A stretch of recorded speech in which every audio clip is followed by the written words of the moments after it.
Hello there, welcome to this quick few tips on how to photograph your drawings. Now the way to do this is number one, do it flat lay, and what that means is having it laid out on the floor. The reason you want to do this is because you want to have some props next to it as well. It's always nice to have those pencils there.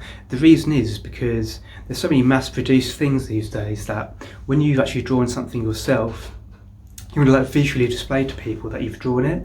So having those pencils next to it sort of just gives them that idea that, this is something handmade.